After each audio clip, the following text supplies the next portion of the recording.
for this video. This is a little story time. Thor's in the background, but it's a story time of me and Thor when we ran from the cops and we ended up, well, I ended up in the psychiatric ward. I'm sorry about the curse words. And I just got discharged from the psychiatric ward, so I was a little heated because I had seen my mom and told her to you know, go on and get going up out of the house. And no, I'm just playing. Like, comment, share, subscribe, and you know, do all that. Second video in one day type shit. Thor, stop getting in my video right now. This is Luna. Still got that shit. This was the one that I had ready. Like, they had ready out. I'm gonna close my eyes. Oh, look what I found. The bag. The goodie bag that I walked in with. Alright, it's like around like 10 p.m. First of all, around I get home at the same time as my sister and then visiting from California. And I don't fuck with her because she told me a million times she don't fuck with me. So I don't fuck with her, okay? So anyway, ¿crees que está manejando tu carro? No es Fernanda, es el pinche exnovio de Brittany. Beep. I hung around the quarter, so I came back and I'm like, give me the keys. Give me the keys. Give me the fucking keys. Driveway empty for my dad when he gets home. Say, why do you want the keys? Why do you want the keys? She comes at me, bro. So I'm like, oh my. What's up, bro? What's up, bro? Let go. Like, first of all, I was in pants. I was in my work uniform. I was in some, like, in a Mexican shirt. I was in some, like, pantalon. I'm like, come on, bro, you want to fight? So Brittany's ex-boyfriend gets out of the trying to hold me back. Me starts trying to drag me inside the house when all this chaos is happening, when she don't realize that there's just a bunch of drunk. I was upset. I was clearly upset. And I'm going inside my house to try to get this motherfucker to like square up with me. Fire with more fire.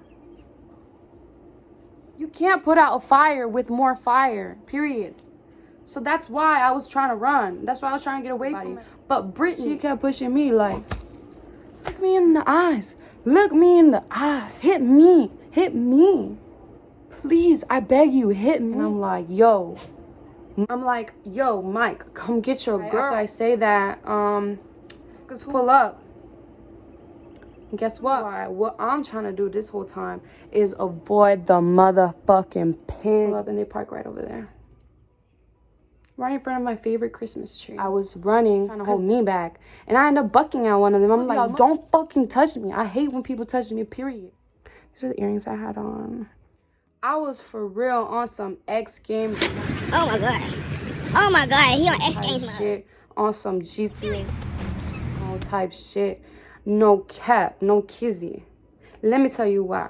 So I ran over there to the quartersack to just like get some space. Like, I need to breathe. Like, I meditate on it. Nature is my meditation. I went to the cul-de-sac and I was like, I need to meditate on it. Rano, nobody in my neighborhood goes out at night anymore. Like, that's just, it's peaceful. It is, because everyone locks their doors when it gets dark. Everyone closes their curtains when it gets dark. Like, if something bad's gonna happen at night. I'm just a fucking night owl. Night calls me. And I felt free because I was running with my dog. Just me and my dog and God. First of all, hallelujah. I'm very aware of my surroundings. So I went to the cul-de-sac and I laid down like this. Looking up at the sky like this. Clouds like covering. There was clouds covering all the other stars except one. And I was lying perfectly under it. But I ran across my house barefooted again. Like, they're still doing all this commotion shit in front of my house or something. Then I see the truck parked over there, so I see my opportunity to like do what I gotta do, you know what I'm saying? Cause I saw the keys were still in there. Is I put that shit in reverse, I put that shit in drive, and I fucking came all the way to my house. Started running to their truck like if their truck was about to burn on fire. And then this motherfucker wanna grab me and tell me that I'm crazy. Don't touch me, motherfucker. Like, just don't. Period. Nobody. Nobody has the permission. The only thing I can do in this occasion is wait for my father to get home. So I go to the front of the neighborhood, but I don't want to leave my neighborhood because if anything, I can just run home. Any danger, run home. Dog is right there with me. He was over there pissing on everybody's fucking mailboxes, as he should. They want to tell me in the daytime, put a leash on him. Hold on, rewind. Rewind. When I was over there laying in the cul-de-sac, I was actually peaceful. I was meditating and I was looking up at the stars. Timon, Yeah? ever wonder what those sparkly dots are up there? Pum. A car stops right in front of me, as if like they knew I was there. Like, so I thought it was my dad, or I thought it was like someone from the house, cause ain't nobody going to the cul-de-sac late at 10, 11. I get up and I'm like, I've seen her before. I've seen her in her little car. I've seen that little car before. I'm just looking for an exit. Did I hear that correctly? Yeah, I did. There's no exit. There's a cul-de-sac right there, and there's a roundabout. I've lived here my whole life. I have scars on my toes and on my feet. When I fell off the bike when I was a kid, she was just looking at me like frightened, and she was like, I believe. Go back forward to when I was at the front of the neighborhood, sit on the curb or something and wait for my dad, my father. Like this. The road is right there. And I'm sitting down like this. And I literally, I can turn my neck this way. I can turn my neck this way. I see some bright ass lights coming my way. I'm like, it's either one, my dad, or two, motherfucking police. Ops, 12, cops. What else do you want me to rephrase it up? And I walk across. I go to this car. Look on the side of it. Cobb County Police. On the side of the SUV. I cannot make this shit up. He rolled down his window and he was still like on the radio type shit, like touching at it and whatnot. And he like looks at me, he's like, I got a dispatch call, like, why are you laying in the middle of the road? But he didn't say like concerned. He said it like mad. He was talking about when he just seen me, first of all. So I said, I was sitting in the middle of the road, in my street, in the road, in my neighborhood. First of all, he's like, I don't care if this is the road or the street, that's illegal. And then I look at him like, in my neighborhood? I cannot forget the face that he gave me. I will never, ever forget. He looks at me like this. He opens, I see him like, just stop fucking with the radio. And he goes like this. He reaches for his door. And he pushes it open. Boy, I ran. What you want? What you want? Boy, I motherfucking ran like the last sprint in Raiders. I ran like the motherfucking track star Usain Bolt. Gay's coming but can't catch him. Usain Bolt record. Because if I would have like tried to fight the police officer, first of all, I have no chance against a large man in his late 20s or 30s who has guns. I'm not about to risk my life and his life just to save my own ass. Nah, it's me and my dog. What you want? What you want? As soon as I got home, I ran to my garage with my dog. There was like 6 cop cars already when I wanted to change my pants and put on some sweatpants. There was only one female officer. Cops were outside. I was feeling frightened. I was feeling scared for my life. I didn't know I couldn't process. But my whole family was outside. As soon as I started running, he closed his door and he like sped the fuck off in his car because he couldn't keep up. What you want? What you want? What you want? And he sped to see where I lived, and he told my older sister and my mom, let that be the last time. Let that be the last time, or else I'm gonna do what I have to do. My mom told me that. My sister told me that. And my sister, I heard her like speaking up for me and saying like he was disrespectful. After that, like the EMS comes, what a lady there like asked me if I voluntarily want to go to the hospital and get checked because of the worries that my family had. To be fair, I did tell my little sister, like she was trying to calm me down at one point, and I told her, I was like what were you doing running like this and that? And I was like, bro, because I wanted to kill myself. Nah, bro, because I want to fucking look at the stars. The fuck? You know what? I told the lady in mess, I'm like, if my family wants me to go to the hospital, then I'll go to the hospital to prove to them that I'm okay. I went to the hospital. They told me I was going to go to like some behavioral assessment. I was physically fine. I was like, okay. She makes me sign this electronic agreement. Can I please read it before I sign? Going down, and I first word I see treatment. When I like the second, third paragraph, I'm like, treatment, and she's like, oh, this is what I did to you right now, like vitals, blood pressure, whatever. Decided to go to the hospital. None of my family members wanted to go with me, not even Brittany. I got there like around 12 in the morning. I was on with my sweatpants and with my Mexico shirt that says Angel of Independence. I was there alone for like 24 hours. Not alone, but then my sister came and my old got her best friend. They left me there. I was confused and alone. I did not know that I was gonna be spending a night there. I was like, excuse me, like I just don't understand. Like I kept asking questions all night. I didn't go to sleep till like 4 in the morning because I kept bugging them with questions and they couldn't give me a clear answer. None of them. I look up, camera. I look outside my fucking hospital room. Clear ass doors. The fucking nurses are right there staring at me. Like their desk is right there. Like I can't even close my curtain. 3 in the morning around there.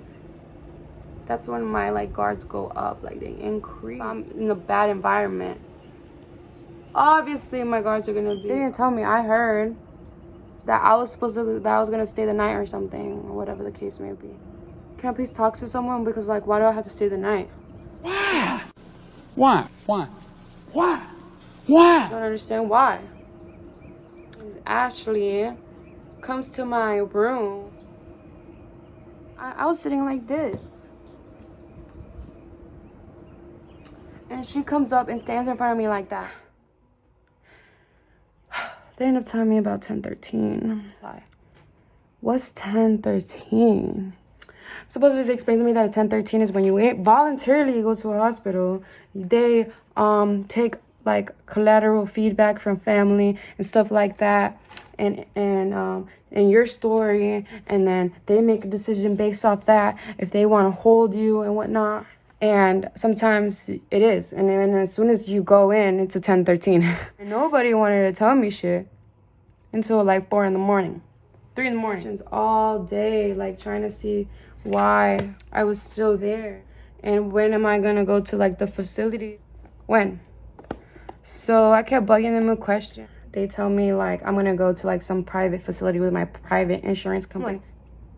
I get triggered immediately and I'm like, please, like I start talking to like every one of them. I'm like, please, I don't want to go to, I don't even think I've paid my insurance. Wait, I want to be close to home. 24 hours later. Transferred to the behavioral assessment group like around 3 or 4 in the morning. I did not know. I thought it was like 10 in the morning. I got into that building. I was like, is this shit really a behavior facility? But I got my own room and I showered good as fuck because I needed a shower. Sick people. I was using the same restroom as sick people. I get there like my spider sense tinglies are like so like I couldn't even sleep because like I thought someone was gonna creep in my room and do something to me. The next day was beautiful because I woke up like Tuesday morning. They woke me up, took my blood pressure, from there it was just like sunshine and rainbow. Actually, from Wellstar Behavioral Assessment program, inpatient. Obviously I showed y'all the stuff that I needed to put on because I felt like weird and off about it. They gave us like little like supplies to keep cloth. But it has like hella. I just stick to my toilet paper. Shit, the food was disgusting. It's raining, y'all. I love the fucking rain.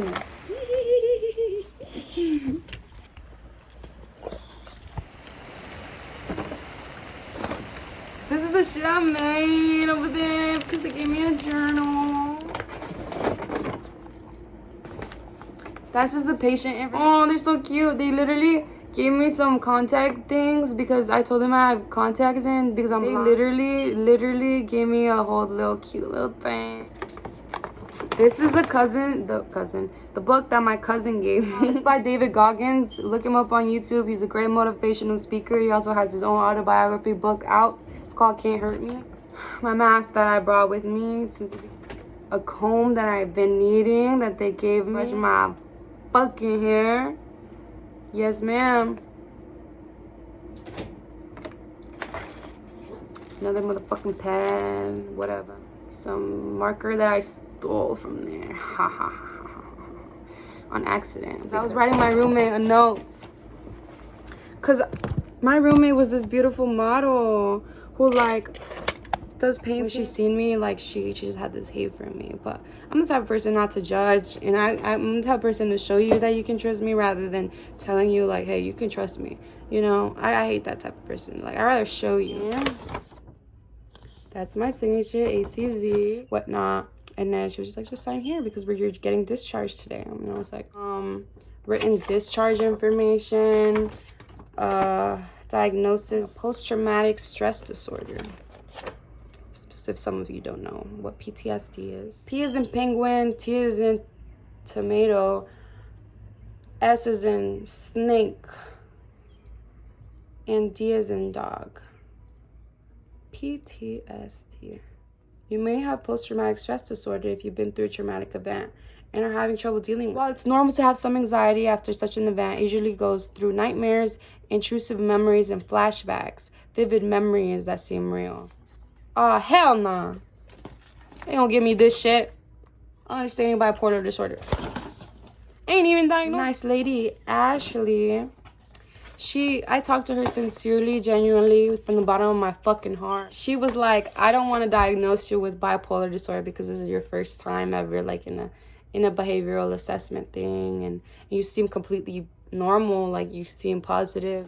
Whatever. I was missing my dog so much the first day that I drew him. This I drew on my last day. And a bunch of nature stuff, like coloring sheets. I seen this one was already colored on the table, and I asked everyone, I was like, is this yours? Is this yours? Is this yours?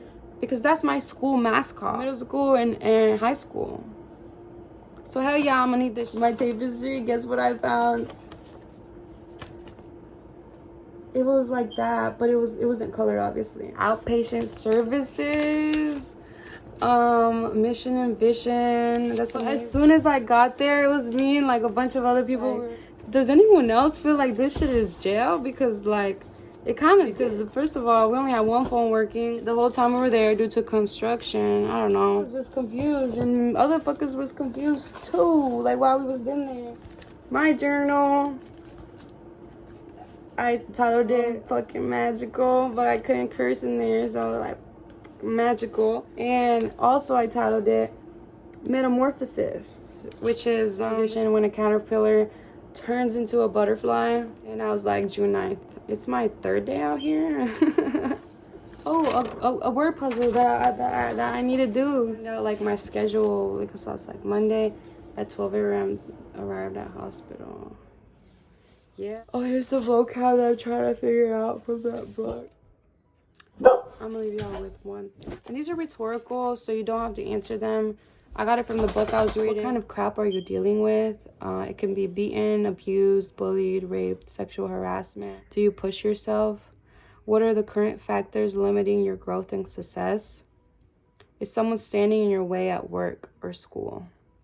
Are you underappreciated and overlooked for opportunities? Are you standing in your own way?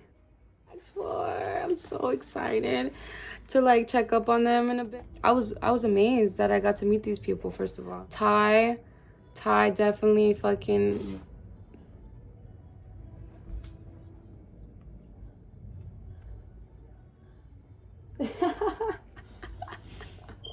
love Ty. I love all of these people. I told them all that. I was like, I love you, and I hugged them and I left them. Virginia was like my second mom. So was Charlotte. I got both of their emails.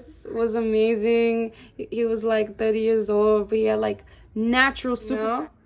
And Gina from Martin's, she does what she said all the time. Gina from Martin. And Ray, my roommate that I had it towards the end. I left her with a note outside here, like, you don't have to read it now, but you can read it when you want. You're beautiful, smart, intelligent, funny, but your smile is even more beautiful, and that's something that nobody can take from you. And I gave that to her when I left. And the staff was amazing. The staff was beautiful. The only thing that you didn't look forward to was the fucking food. And now I'm ready to conquer the world in a slow, timely manner. I'm only 20 and I got my whole life ahead of me. I do. I just spread positivity and love, y'all. The thing that nobody can take from you. People, adults nowadays, they know what they're doing. They know what they choosing, good or evil. And choose the good side, because the world is so fucked up right now because they chose evil. Because men chose evil. Not all men, yeah. No. Who came over here and colonized America? That's all I'm gonna leave y'all with.